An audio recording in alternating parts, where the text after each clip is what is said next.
C'est le bonheur des petits déjeuners du dimanche. Il est léger et trop vite avalé. Aujourd'hui, la petite histoire du croissant.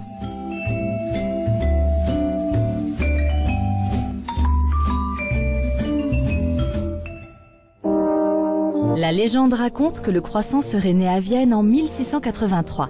À cette époque, la ville était assiégée par les troupes ottomanes. Une nuit, les boulangers de Vienne entendirent l'ennemi creuser des galeries. Ils donnèrent l'alarme et l'armée put les repousser.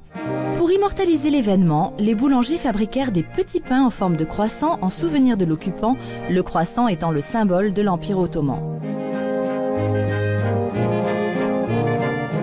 Il est arrivé en France à la fin du XVIIIe siècle avec Marie-Antoinette, qui était donc autrichienne.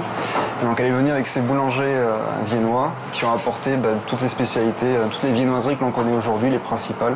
Donc le chausson aux pommes, la brioche et donc le croissant. Donc déjà un siècle après l'arrivée du croissant originel, donc qui était en fait de pâte à pain. Donc la recette s'était enrichie. Et donc c'était devenu plus une pâte à brioche, donc une pâte avec un apport de sucre et de beurre. Au XIXe siècle, les Français rajoutent encore du beurre et encore du beurre, de la levure pour l'aérer, un peu de sucre et le croissant est devenu une pâte feuilletée. Ce croissant-là, celui qu'on avale sur le zinc avec un café, celui-là est à peine vieux d'un siècle. Il est typiquement parisien et il est l'œuvre d'un boulanger du nom d'Auguste Colombier. Il a adopté la technique du feuilletage, c'est-à-dire qu'il a incorporé du beurre à la détrempe. Ce qu'on appelle la détrempe, c'est la pâte d'origine.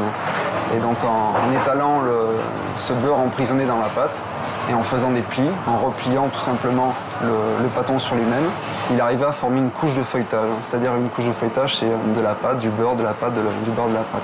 Et c'est ce qui forme ces feuillets que l'on connaît et qui donnent le croustillant du croissant moderne.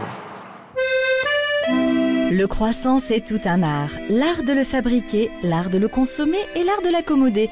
En France, on l'aime au beurre, trempé dans du café, et pour les plus gourmands, fourré aux amandes.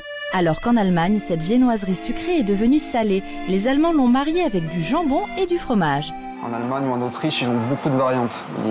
Ils incorporent des garnitures, un petit peu comme nos croissants aux amandes, mais avec d'autres variations. Il y en a qui mettent de la pâte à base de noix, d'autres de la pâte d'amande. Il y a également des croissants salés avec du jambon, avec du fromage. Nous, on est resté quand même assez classique, fiers de notre création. Pour la petite histoire, le croissant vient du latin crescere qui signifie grandir. Le croissant est le temps qui s'écoule de la nouvelle lune à la pleine lune.